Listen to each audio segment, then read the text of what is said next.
This coming Shabbat, we read Parshat V'etchanan, the second portion in the fifth book of the Torah, Bamidbar, Devarim.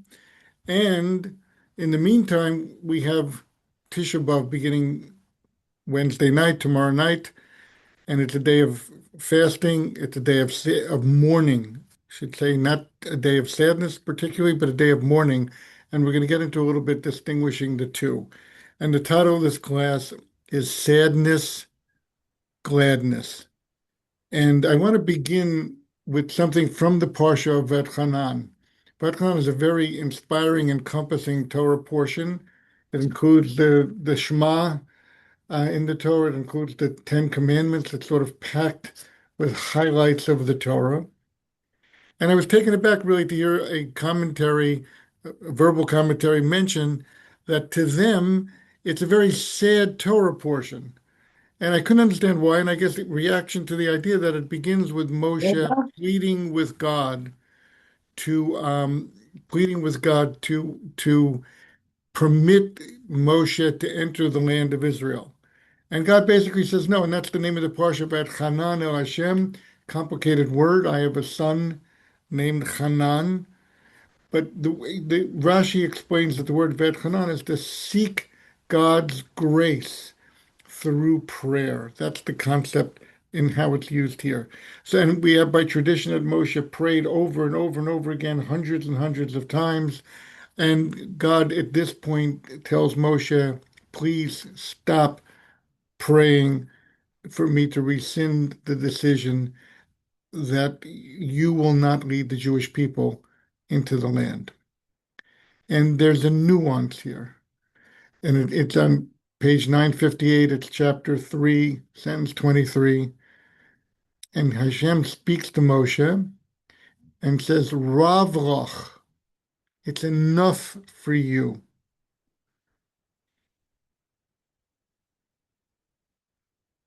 And this phrase, Ravroch, in the Hebrew, has an echo to it. The echo is the words that Moshe used when he was responding to the rebellion of Korach. When Moshe, in a fraught moment, when there was literally a rebellion against the leadership of Moshe and his entire prophecy and connection to God was being called into question. So Moshe, at a high point of contentiousness, says to Korach and his father, Rav Lochem, it's enough for you, meaning God has granted you a privileged place amongst the Jewish people. You have a special role in carrying implements from the Mishkan. You're distinguished leaders of the Jewish people. Why are you persisting in challenging my God-given leadership and claiming that I'm a fraud? Why can't you be satisfied with what you have? And Rashi here quotes the Medrash, which says that an echo of Moshe's repudiation of Korach, it sounds in the words of God when God is responding to the very fervent prayers of Moshe desiring to go into the land. And as we mentioned before in classes here, Moshe didn't desire going into the land because he wanted to be his picture on the cover of Time magazine or because there was any ego trip involved. Moshe had an understanding that if he could complete the mission of having the Jewish people leave Egypt and enter the land of Israel, our residence in the land of Israel would be permanent and never to be interrupted. And therefore, it was tremendously on behalf of the future course of Jewish history that Moshe was so desirous of leading the people in. And God had a different view, which is the way prayer works when we beseech God for something that God has decided is not best for us. So God then responds and with in the negative, and God says, no, you're not going to go into the land. That's the simple transaction to it. One of the big Musar thinkers, based on a commentary of Nachmanides over there by Korach, wonders how it could God echo Moshe's words, take Moshe's words and use them against him when Moshe saying to Korach, it's enough for you, was so correct and appropriate, and it was rebuking Korach so that he could understand that your motivations are not sincere and pure. Was was God impugning the motivation of Moshe Rabbeinu here and claiming to correct it? And in an interesting insight into human nature, the thought is as follows. No, God was not indicating to Moshe that you're like Korach. You think you're doing something righteous, but you're really not. There was no criticism of Moshe there. So what was God doing? God was pointing something out.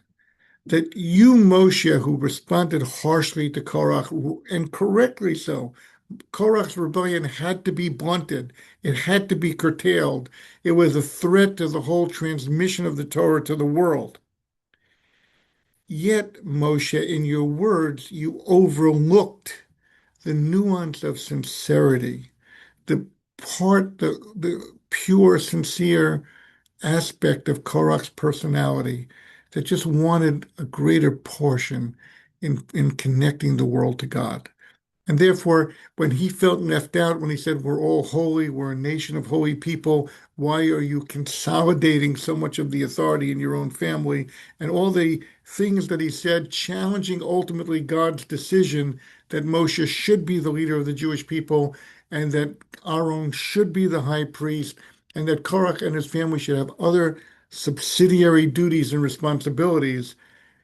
When Moshe said, Rav lochem, it's enough for you, Moshe wasn't acknowledging enough that although this was a vicious, egocentric, and we're talking in gross terms here because Korach was a great person, attack on the authority of Moshe and on God's and Moshe's authenticity in representing God. But Moshe should have softened his speech and recognized the fact that there was a thread of sincerity there. So what do you see? This is a concept.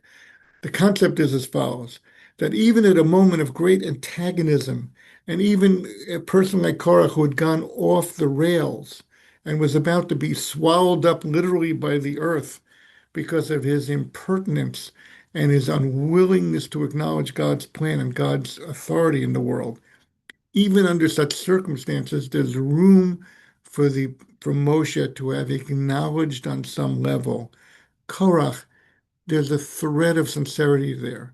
So I want to just show how the Torah marries in this comment of God, Rav Loch, it's enough for you, echoing what you said to Korach, because Moshe was not sensitive enough. Perhaps even Moshe should have made an attempt, and this is speculative on my part, to address the sincerity in Korach and say, Korach, I understand where you're coming from. I understand that you are there's an element within you that sincerely wants to serve God on a higher level, to take on more responsibility on behalf of the Jewish people. I understand that that's part of it, but please understand that ultimately your rebellion cannot be construed as being sincere because it ultimately is not sincere. But instead of saying that, Moshe says, Rav lochem, you're overstepping your boundaries.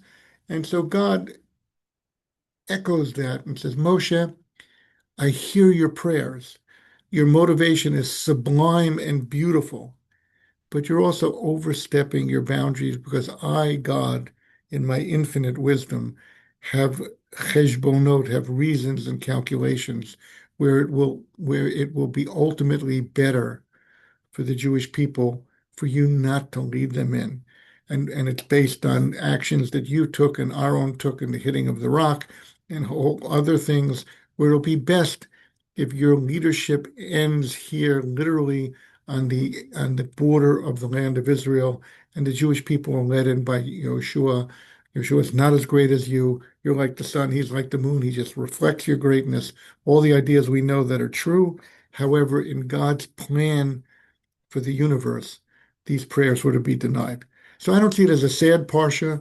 I see it as a sublime sense of opening our eyes to be ever, ever more cognizant of the fact that under the worst circumstances, there's goodness within our nature.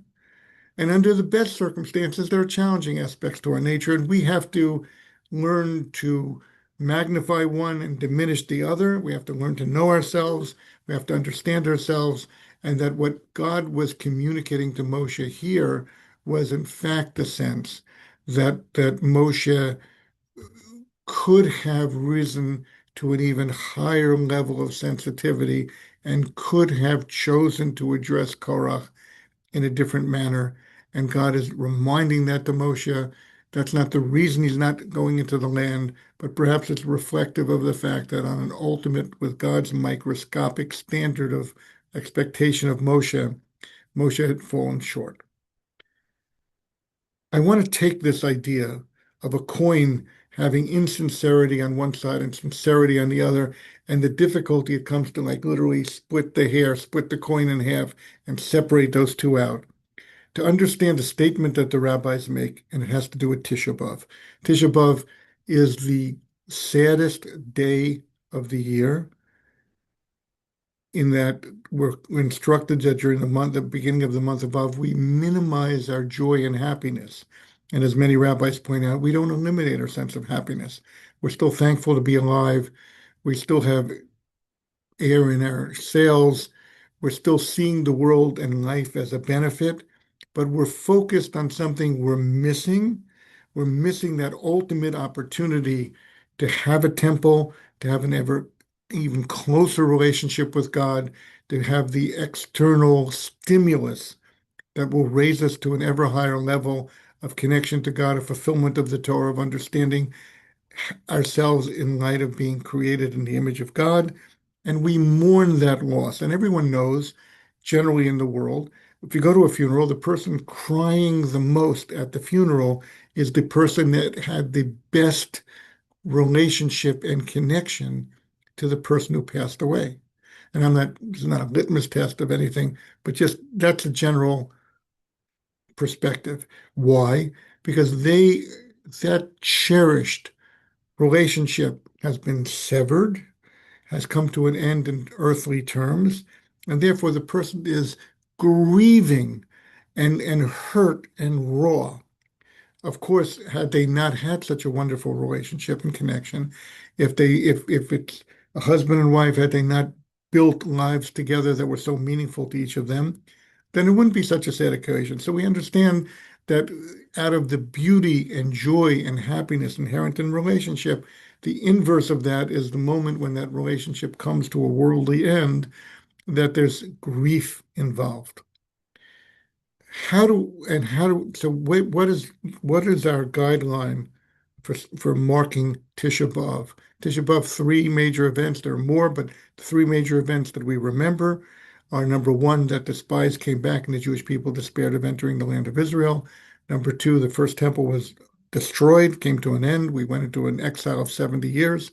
Second temple was rebuilt. Second temple was also destroyed on that day. And if you look through even the Holocaust in recent times, there's many other events throughout Jewish history, but it turned out that the ninth of Av turned out to be a particular day when the Nazis implemented tremendous destruction upon the Jewish people, so it haunts us ever soon. What do we learn from the Talmud? The Talmud in Tainus says, whoever mourns for Jerusalem will merit to see its joy. In Hebrew, kol mit'abel al Yerushalayim, zocha v'roeh b'simchasa. Whoever, to the extent that we mourn for Jerusalem, we will merit to see its joy. In an interesting way, that's where the title comes from. There's sadness and gladness. To the extent that we appreciate the loss of the temple, to that extent will we merit to enjoy it. Now, the only thing missing here is that the merit to see its joy is not in the ultimate future tense, but it's in the current tense. You will merit to see its joy. The simple explanation is resurrection of the dead, ultimate end of days, souls return to the world, a third temple is built. Yes, that's all true. But you see very often comments on this Gemara which say, no, it's not only otherworldly or end of days, but rather it's in the present moment to the extent that a person appreciates what they have lost. To that extent, will they feel a sense of joy? How could that be? So I want to go back to the famous story event of Rabbi Akiva and his comrades walking in Jerusalem after the destruction of the temple. They come to a high point where they're overlooking the temple and they see ruins and they see a fox running through the ruins. And the other rabbis begin to cry, and Rabbi Akiva laughs. And the rabbis say to Rabbi Akiva, "How could you laugh?" And Rabbi Akiva says to them, "How could you cry?" Now, what is going on here? And Rabbi Akiva, of course, famously says that the same way we see the destruction in front of us, we can foresee the rebuilding of the temple. And my first understanding of this would be as follows. If somebody comes back to where their home had been, there's a massive fire and you evacuate, you come back and you see your lot there and you see your home has been burned to the ground. Very, very shocking moment of loss. Not equivalent to losing a loved one, but it's a loss. There's an element of grief. But then a person could stand there and say, this is the place in which my family has lived. And now the site has been cleared so that it can be rebuilt even better and with greater durability and historical durability than it ever existed before. So such a person in the moment of grieving would say a sense of gladness, assuming that there's no lack of resources there. So a person would come back and say, wow, I've lost everything. This is where we lived. The piano that we all stood around and played was over there. It's now a pile of ashes. The table that we enjoyed Shabbat on has been reduced to rubble. But at the same moment, I see in front of me the opportunity to recreate. And in a certain sense, what has been taken away, what has been removed, is just an enabler for us to recreate and re-enter a home that'll be more beautiful, more able to celebrate Shabbat, more cementing of our relationships. And it's just a gap, not just, but it is a gap of time for us to understand that. And I think that's a valid way of understanding the story of Rabbi Akiva. They saw destruction and they thought, I used to be able to come here and hear the Levites singing and watch offerings being made at the temple and see, feel, sense the presence of God here. And now that opportunity is not here at this moment. And Rabbi Akiva at the same time said, yeah, but I see it being replaced eventually by an opportunity that will even give us a greater level of closeness to God, accessibility to spirituality, and a greater opportunity for us to live in this world communing with God, which is the ultimate, which gets us back to the Garden of Eden and to God's vision for mankind when God created Adam and Eve, which was that there would be a beautiful garden and Adam and Chava, we, mankind, would live there. We would dwell in that beautiful garden. We would enjoy it. We would enjoy the fruits. We would enjoy everything about it, the beauty of it. And God would stroll through that garden with us. So we'd have the ultimate sense of appreciation for being created, living in this beautiful garden in proximity to God. And that's what the Mishkan in the wilderness was meant to evoke. That's what the first temple was meant to evoke. That's what the second temple was meant to evoke. And we know that eventually there will be a third temple which will evoke it and bring that about to a higher level than ever existed before. So when we see things, it's possible that the extent to which we appreciate spirituality and the extent to which we are living in proximity to God, so to that extent, we feel an opportunity has been taken away from us. We long for that opportunity to be reconnected. And in the meantime, we understand, isn't it majestic that God is still maintaining that relationship with us in exile, without a temple, in spite of all of the travails that the Jewish people go through generation after generation, in spite of the fact that in every generation, without fail, they rise up to oppress us. They try to marginalize the Jewish people. They try to prevent us from impacting and influencing the world. We see how it persists, lacking the Beit HaMikdash, which so when we approach the sadness of Tisha B'Av, of the ninth of Av, we have a sense of heightened appreciation of the fact that we have a Torah we can study. We have a Jewish community we live in. We have yet opportunities to celebrate these days and to renew, refresh, and deepen our connection to God, even under the current circumstances. So, you hear what I'm saying? So, I want to join the sadness and gladness. If I approach Tisha B'Av, it's just another day, and as the Talmud there the Talmud states in the source in Tainit 30b, if you're going to eat and drink on Tisha B'Av and just pretend it's just another day on the calendar and be oblivious to the tragedies that have happened, then you won't enjoy anything about the spiritual potential that was taken from us because it means nothing to you.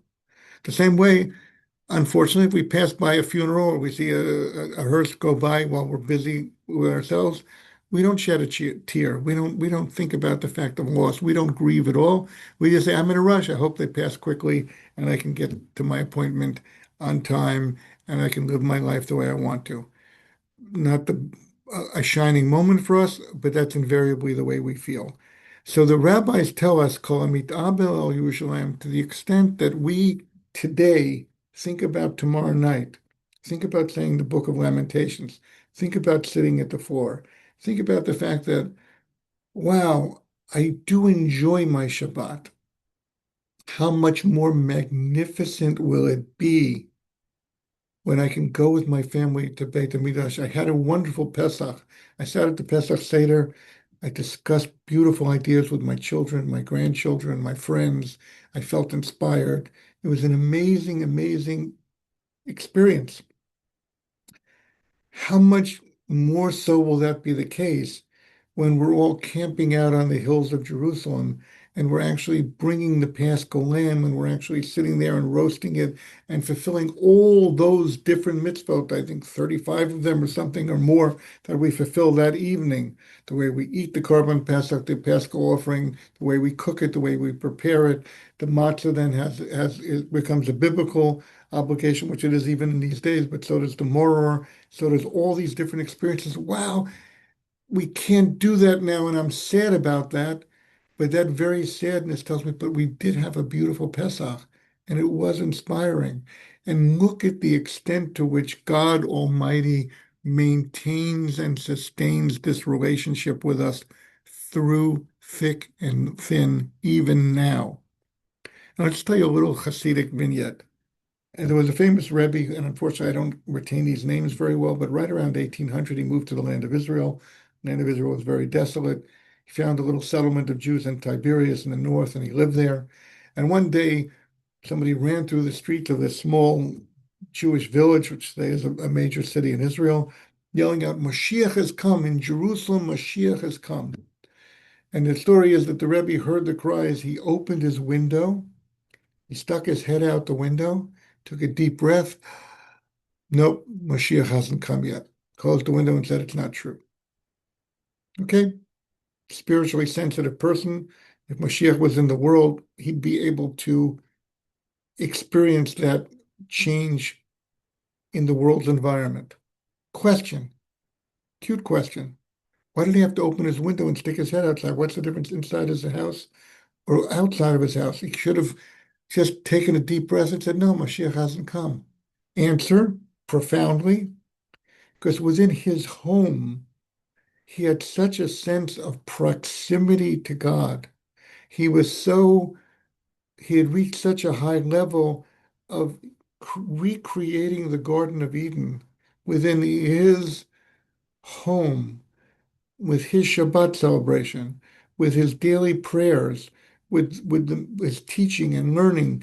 and his interaction with his family and the people around him was on such a spiritual level within that room. He had an element of the full joy and ecstasy as if Mashiach had come.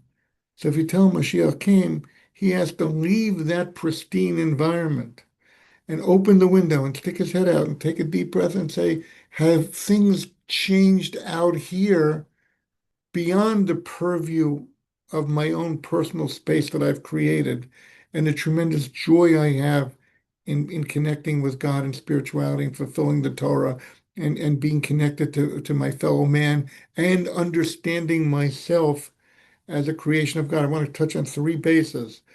Bein Adam Lamakam, between myself and God. Bein Adam L'Chaver, between me and my family and my friends.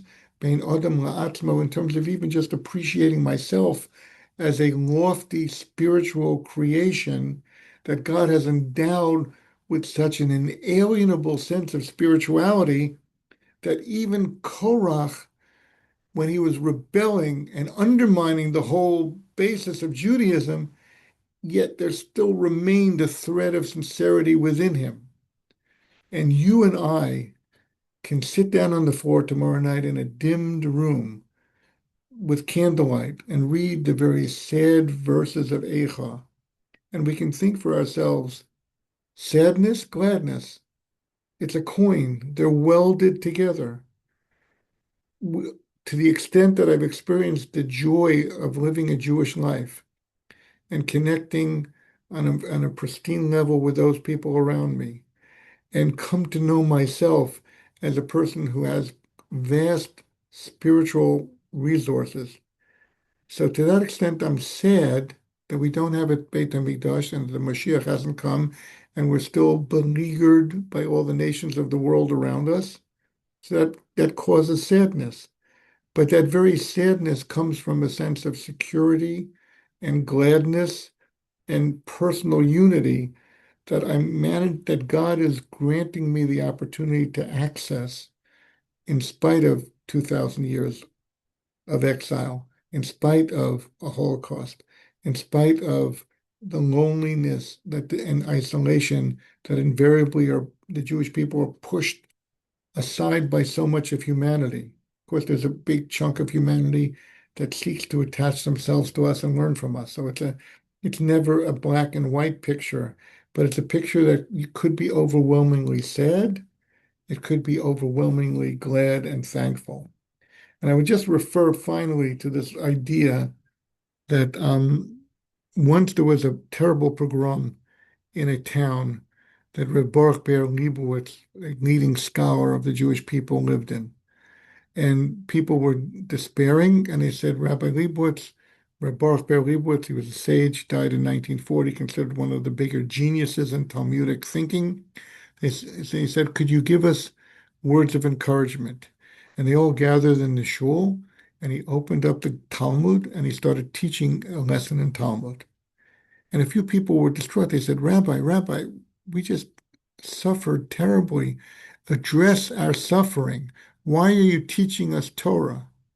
And he looked them in the face and said, two things. One, Torah ultimately gladdens the heart. That's what we're told in Psalms. Pekudei Hashem Yesharim Mesamchei Lev. The statutes of God, they create gladness, just understanding them. And the more depth we understand them with, the more gladness we can feel.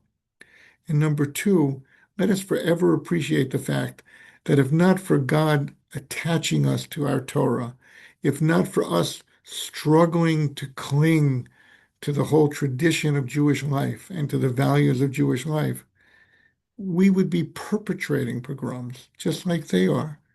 They're human beings. They're also created in the image of God. What causes them to sink so low is because they don't have access to the guidance and the uplift and the association with God that we have.